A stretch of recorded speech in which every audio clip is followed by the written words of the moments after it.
The message arrived on a Tuesday.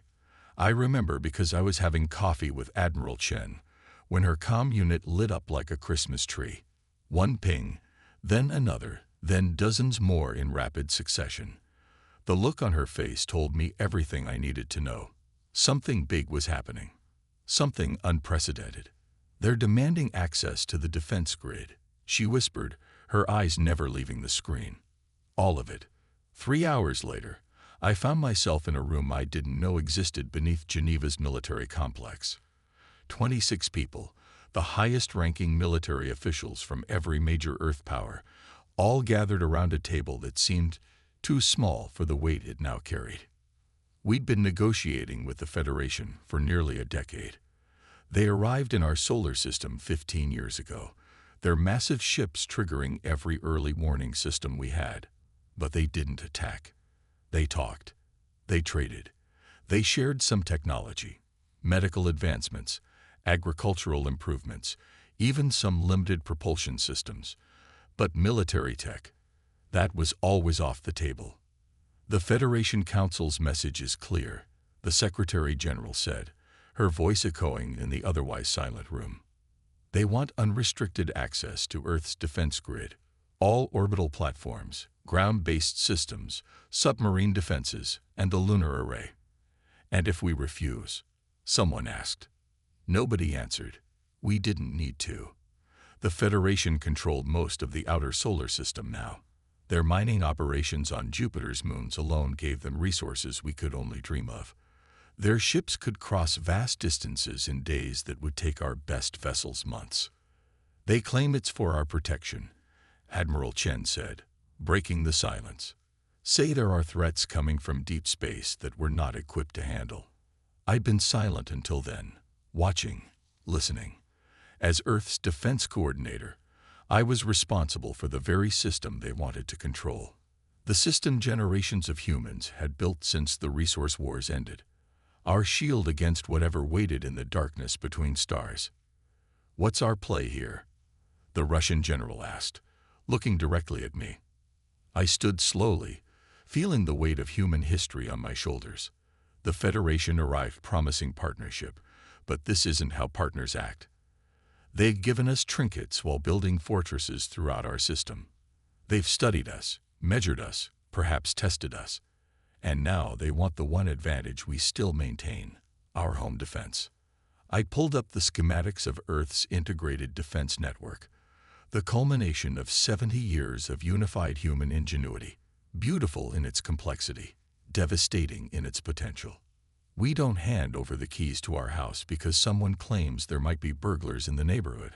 I said, if the Federation wants our defense grid, they should know what it was built for. The room fell silent as my words hung in the air. Then Admiral Chen smiled, that dangerous smile I'd seen only twice before. So we tell them no, she said. It wasn't a question. We tell them more than that. I replied, activating the secure comms. We tell them that Earth doesn't need protection. As I initiated the coded transmission to the Federation flagship in orbit, I thought about what would happen in the next few hours. They had superior technology and overwhelming firepower, but we had something they clearly didn't understand. Humanity doesn't build shields. We build swords. The Federation representatives received our message within minutes. Their response was silence, the kind of silence that precedes either deep thought or violent action. We used that silence to our advantage. Full grid activation in 3 minutes, reported Lieutenant Park from her station. Her fingers moved across the console with practiced precision, the result of thousands of drills we'd run over the years. Drills I had always hoped would remain theoretical. All orbital platforms are green, added Commander Rodriguez.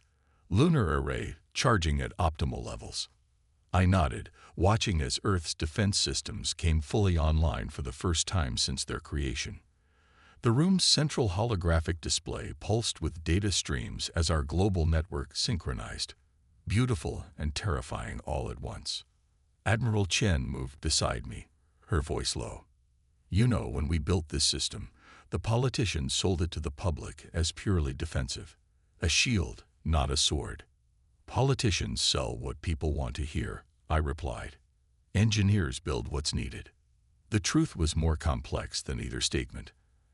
After the resource wars nearly devastated our planet 50 years ago, humanity finally achieved what centuries of diplomacy had failed to accomplish: true global unity, not through peace, but through shared fear. Fear of ourselves, of what we'd nearly done, and later, fear of what might exist beyond our atmosphere.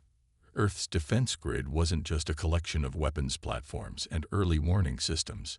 It was mankind's insurance policy against extinction, designed by the brightest minds from every nation. A network that could track a coin-sized object entering our solar system from any direction and respond with precise, overwhelming force if necessary. And now, the Federation wanted to control it. Incoming transmission, Lieutenant Park announced. Federation flagship is hailing us directly. On screen, I ordered. The Federation ambassador appeared before us, their features composed in what I had come to recognize as their version of diplomatic neutrality. The crystalline structures that framed their face, sensory organs we still didn't fully understand, pulsed with subtle blues and greens. Coordinator, the ambassador began, their voice translated through our systems. Your response is unexpected.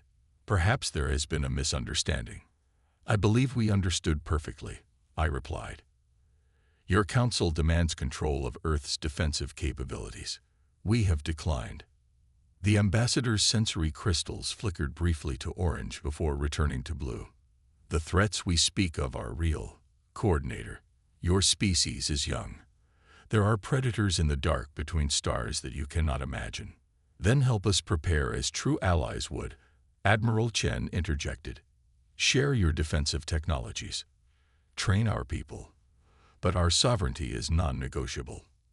I watched the ambassador closely. In our 10 years of interaction with the Federation, I'd learned to read some of their non-verbal cues. Something wasn't adding up. Ambassador, I said carefully, why does the Federation suddenly need access to our defensive systems? What's changed? The silence that followed stretched uncomfortably. When the ambassador finally spoke again, their voice carried a new tone, one I hadn't heard from any Federation representative before. We detected something approaching 3 months ago, something that has destroyed 12 Federation outposts along the galactic rim, something that moves faster than our fastest ships and leaves nothing behind. The holographic display shifted to show deep space telemetry, a shadow moving between stars, visible only by the absence it created. I felt my blood run cold. It will reach your solar system in 17 days, the ambassador continued, and it's coming straight for Earth. Everyone in the room stared at the holographic display, watching the shadow move between stars with unsettling purpose. For several moments, no one spoke. The only sound was the soft hum of equipment and the quickened breathing of 26 of Earth's most powerful military leaders confronted with an existential threat. Show us everything you have on this entity, I finally said. The ambassador's sensory crystals pulsed. The hologram expanded to show the devastation left behind at the Federation outposts. Stations torn apart, planets with deep gouges carved into their surfaces. No signs of survivors. Why tell us now? Admiral Chen demanded. Why wait until it's 17 days out? Politics, the ambassador replied with what I recognized as their version of resignation. The Federation Council debated how to respond. Some believe your species too primitive to handle the information. Others wanted to evacuate select humans to Federation sanctuary worlds. I felt my jaw tighten. And what did you advocate for, Ambassador? Full disclosure and cooperation. But I was overruled. The compromise was to take control of your defense grid and handle the threat ourselves. Something in the way they said it struck me as wrong. I'd spent years studying Federation diplomatic language, and there was a subtle undertone I couldn't quite place. As the meeting continued, I pulled Admiral Chen aside. We need to verify this independently, I whispered. She nodded. Already on it. I've got our deep space monitoring stations running verification protocols. Back at my command center 3 hours later, I found myself studying personnel files. If this threat was real, we needed our best people positioned strategically. The Federation's data suggested the entity would approach from the outer system, passing Jupiter before heading directly to Earth. Lieutenant Commander Rice approached, holding a secure tablet. "Sir, you need to see this." The data from our Europa outpost showed anomalous readings, not from the direction the Federation indicated, but from elsewhere in the system. Something was disrupting our communications network, creating microsecond delays in our transmissions. "Could be solar flare activity," Rice suggested. "Or someone's listening in," I countered. "Activate Protocol Whisper. I want a secure channel to Admiral Chen that the Federation can't intercept." While waiting for the connection, I received a message from Dr. Okoro, our leading xenobiologist who had studied Federation physiology since first contact. "Their fear is genuine," she reported after reviewing the ambassador's biometric data from our sensors. "But there's something else, patterns consistent with what we've observed during instances of deception." The secure channel to Admiral Chen finally opened. Her face appeared on my private screen, her expression grim. "We have confirmation," she said without preamble. "Deep space telemetry has picked up the object. It's real, and it's moving fast. But there's more. We've detected unusual activity around Saturn. Federation ships are positioning themselves in a formation that doesn't make sense if they're preparing to defend against something coming from the direction they indicated. They're lying about something," I concluded, "or not telling us everything." I pulled up the data from our lunar array, our most powerful observation platform. "We need to know what that thing is. And we need to know now."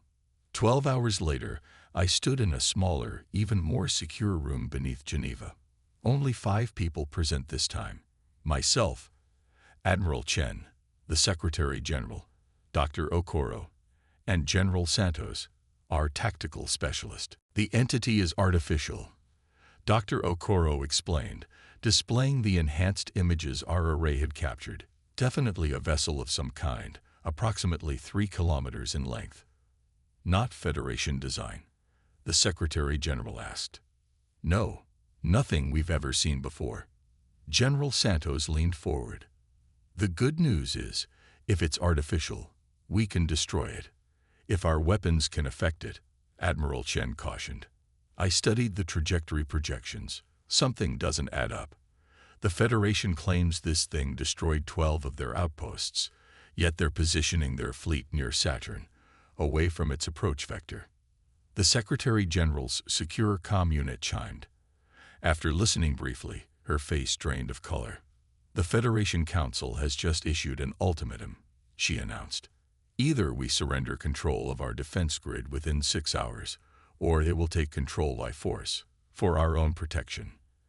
And now we know why," Admiral Chen said quietly. I nodded, the pieces finally clicking into place. "They're not preparing to defend us from that vessel." "No," Admiral Chen agreed. "They're afraid of it. They want our defense grid to protect themselves." The implications hit everyone simultaneously. The Federation, with all their advanced technology and massive fleet, was terrified of whatever was approaching, and they were willing to sacrifice Earth to save themselves. "Get me a direct line to the approaching vessel," I ordered. "If the Federation is this afraid of it, perhaps we should be introducing ourselves to our potential new ally." "This is insanity," General Santos growled, pacing the command center. "We're trying to communicate with something that destroyed 12 Federation outposts." "Allegedly destroyed," I corrected. "We only have the Federation's word on that." Dr. Okoro's team had been working around the clock to establish parameters for communication with the approaching vessel. The countdown timer on the main display showed we had just under 4 hours remaining before the Federation's ultimatum expired. "Signal ready, sir," Lieutenant Commander Rice announced. Her eyes were red-rimmed from exhaustion, but her voice remained steady, broadcasting on all frequencies with the translation matrices Dr. Okoro provided. I nodded. "Send it." Our message was simple. We identified ourselves as Earth, made it clear we were not affiliated with the Federation, and requested communication. Direct, non-threatening, and hopefully enough to distinguish us from whoever had earned this vessel's apparent wrath. Federation ships are changing formation, Admiral Chen reported, studying the tactical display showing movements around Saturn. They're consolidating their position. Preparing for an attack? Asked the Secretary General. Or preparing to run, I suggested. The more I observed their movements, the more they looked like a fighting force getting ready to retreat, not engage. Minutes stretched into an hour with no response from the approaching vessel. The tension in the command center grew thick enough to cut. Officers monitored their stations with the focused intensity that comes from knowing humanity's survival might depend on spotting the right anomaly at the right moment. Sir, Reyes suddenly called out, we're detecting energy fluctuations from the vessel. It's slowing down. The room fell silent as we all watched the trajectory projection shift. The vessel's approach velocity had decreased by 30%. They received our message, Dr. Okoro said, her voice barely above a whisper. Or they've spotted their target and are preparing to attack, General Santos countered. Another alert sounded, this one from our diplomatic channels. The Federation ambassador is demanding immediate communication, reported the communications officer. Put them through, I ordered, straightening my uniform.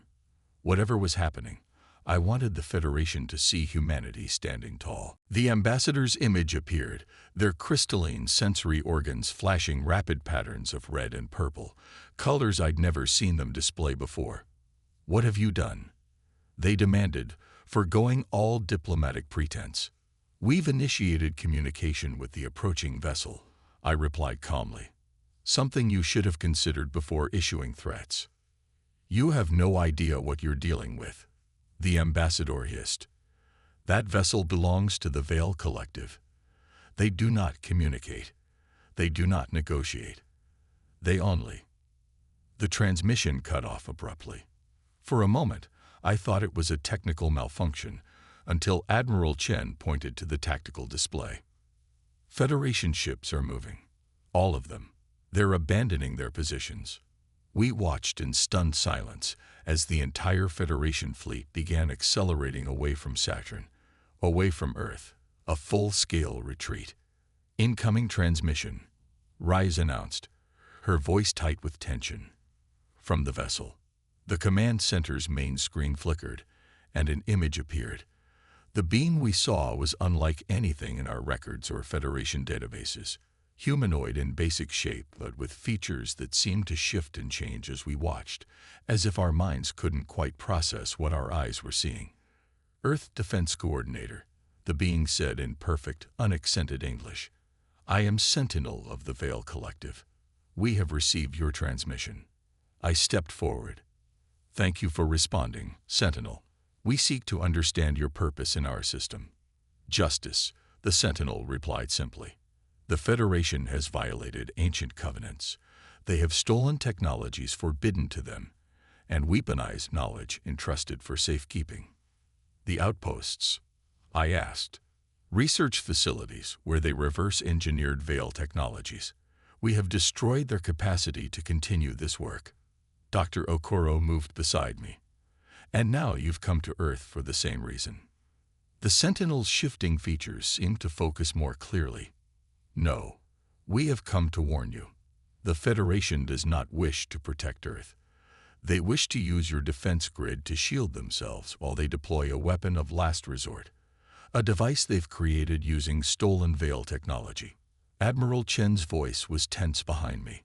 What kind of weapon? One that tears open the fabric between realities, the Sentinel replied. They believe it will destroy us. They are incorrect. It will destroy everything in this system, including Earth. Before we could respond further, multiple alerts sounded across the command center. Federation ships detected in Earth orbit, General Santos called out. They're bypassing our outer security grid. How? I demanded. Lieutenant Park's voice was grim. They're using access codes we provided during diplomatic exchanges. They're targeting the defense grid control nodes directly. Lock them out, I ordered. Trying, sir, but they're using some kind of override technology we've never seen before. I turned back to the screen where the sentinel watched impassively. Will you help us? That depends, the sentinel replied, on whether Earth chooses to stand with those who would sacrifice your world to save themselves, or with those who seek to preserve the boundaries between what should and should not be. A final alert sounded, the most urgent warning our systems could generate. Sir, Admiral Chen said, her voice barely controlled, the Federation has activated something in high Earth orbit. Energy readings they're off the charts, like nothing we've ever recorded. The rupture device, the Sentinel confirmed. You have minutes, perhaps seconds, to decide. Your defense grid cannot stop it, but properly reconfigured, it might contain it. How? I asked. Give me access to your grid, the Sentinel replied, and I will show you. The command center fell silent as everyone turned to me. The Federation demanding our defense grid had brought us to this moment. Now the Veil Collective was asking for the same thing. Two advanced alien civilizations, both claiming to be saving us from the other. And I had to choose. I looked around the command center at the faces of those who represented humanity's best hope. Scientists, soldiers, diplomats, all waiting for my decision. The choice before me wasn't just about trusting one alien civilization over another. It was about what kind of species we wanted to be. Lieutenant Park, give me direct control of the grid, I ordered. My fingers flew across the console as I initiated a sequence we'd designed, but never thought we'd use. Protocol Omega. Not a surrender of our defenses, but a fundamental reconfiguration. What are you doing? General Santos demanded. Neither giving control to the Federation nor the Veil Collective. I replied, my focus never leaving the console. We're taking the third option. Admiral Chen watched the code flowing across my screen and her eyes widened in understanding. You're redistributing the grid's architecture, making it impossible for anyone to control the entire system. Exactly. I turned to the screen where the Sentinel waited. We won't give you control, but we'll work with you. Send us the containment specifications. The Sentinel's features shifted subtly. A curious choice, but perhaps the right one. Data streamed into our systems, complex equations and energy configurations beyond our current understanding. Dr. Okoro's team began immediate implementation across the fragmented grid. Federation ships are firing on orbital platforms, Lieutenant Commander Rice reported. Let them, I said calmly. Those platforms are decoys now. The real control nodes have been transferred to our ground-based systems. On the tactical display, we watched as the Federation's rupture device began to activate, a swirling vortex of energy forming in high orbit. But as it grew, our reconfigured defense grid responded, not attacking the device, but containing its effects in a shrinking sphere of influence. It's working, Dr. Okoro whispered. The Sentinel's voice came through again. Your species continues to surprise us. The Veil Collective has encountered many civilizations, but few who refuse to be pawns in others' games. The energy readings peaked, then collapsed inward. A brief, blinding flash of light, and then nothing. The rupture device had imploded, taking 3 Federation ships with it. The remaining Federation vessels are retreating, Admiral Chen reported, unable to keep a note of satisfaction from her voice. I turned back to the Sentinel. What happens now? Now, Earth Defense Coordinator, we talk. Properly. The Federation has misrepresented much about the galaxy to your people. There are dangers, yes, but also possibilities beyond what they have allowed you to imagine. In the days that followed, we learned the truth. The Federation wasn't the benevolent alliance of worlds they'd portrayed themselves as, but rather an expansionist power that had been containing Earth's development, keeping us dependent on their carefully measured technological gifts. The Veil Collective, while not exactly friendly, respected strength and sovereignty. They offered no gifts but proposed fair exchange. Knowledge for knowledge, with no strings attached. 1 month after the incident, I stood on the observation deck of our new joint Earth-Vale space station. Below, our planet shone blue and white against the darkness. Still home, still ours. Admiral Chen joined me, her uniform now bearing the insignia of the newly formed Earth Defense Force. "The Council's approved the expansion of the grid," she said, "and the diplomatic corps is establishing relations with 3 new civilizations the Vale introduced us to. And the Federation, keeping their distance. Turns out they're not so interested in planets that can defend themselves." I smiled, watching distant ships, both human and Vale, moving through the construction zone around Mars. They demanded our shield. They never expected it to become our bridge. The galaxy had turned out to be more dangerous than we'd imagined, but also filled with more wonders. And humanity, standing on its own feet at last, was ready to face both.